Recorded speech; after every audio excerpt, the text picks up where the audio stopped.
Hey everyone, I am THPine and welcome back to Infinifactory and welcome back to the Optical Sensor Array 2 level. Today we're looking at the minimum cycle solution with basic blocks only, so only rotators, pushers, sensors, stuff like that.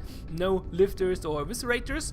And this is a 55 cycle solution, and I'm pretty sure this is optimum for basic blocks. If you manage to get it quicker, feel free to show me, but I'm pretty sure it's impossible. I will explain in a few moments. So let's start with the beginning.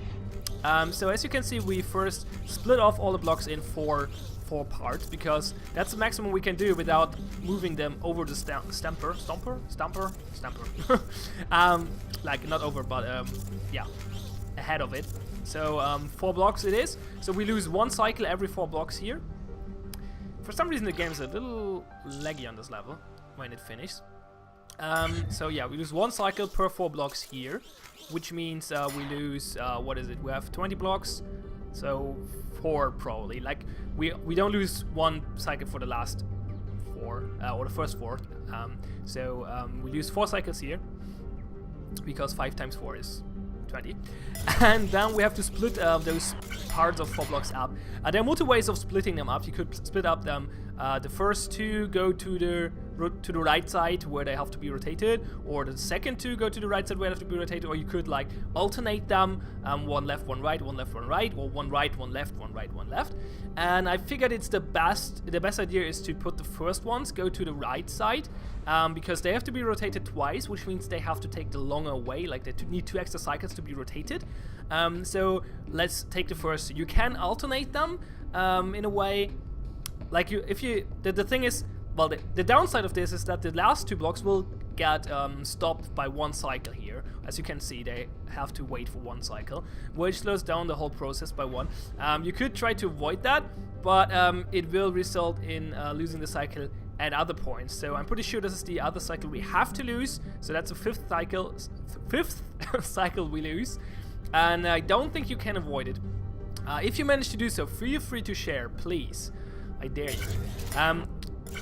Let's actually restart this. Take it up again. So we split them up here with those conveyors. We basically have moving conveyors here or everywhere to move all the stuff in a way we want it.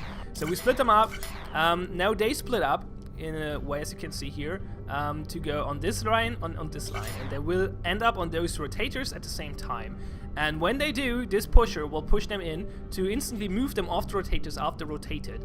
And this conveyor belt here is so the blocks on this line are not falling down. So as you can see here, everything moves, and there we go. They're rotated, they moved on, and now the same thing happens as again. It's exactly the same thing. Boop, boop, boop, boop, boop. There we go. Okay, let's watch it in motion. Boop, boop, boop, boop, boop, boop. Okay. So the last part is the welding. The welding was more tricky than I thought it would be, because what we have here is now that the blocks come in here like this and over there, and now they move over here, and they have to get there at the same time and then fall down. The problem is now we have 4 blocks in 1 square, so we have to weld them not at the same time, because if we weld them at the same time, they will be welded together at the 4 block, which we don't want, obviously. So we have to weld them at different times. So the last 2 ones will be welded by those 2 welders here. Yeah, just when they come there. And the other 2 will be welded by those piston welders here, which will get pushed in as soon as they fall down. As you can see here, welding is done. They will not connect with those, and they go in, and there we go. And that's basically the level. And yeah, oh yeah, I didn't explain this part, but it's kind of obviously like this let them fall down, like as you can see. The 2 blocks go over here, and then they fall down and go down here. So we have multiple moving parts here, which will do all the sorting of the blocks. And we have 1 big 10 clock up here. We need a 10 clock. Why do we need a 10 clock? Okay, that's kind of easy to explain. Actually, it's a 5 clock. Never mind, it's a 5 clock. We need a 5 clock because we have 1, 2, 3, 4, 5 cycles, and then everything repeats. So we only need a 5 clock. Everything repeats in a 5 cycle way.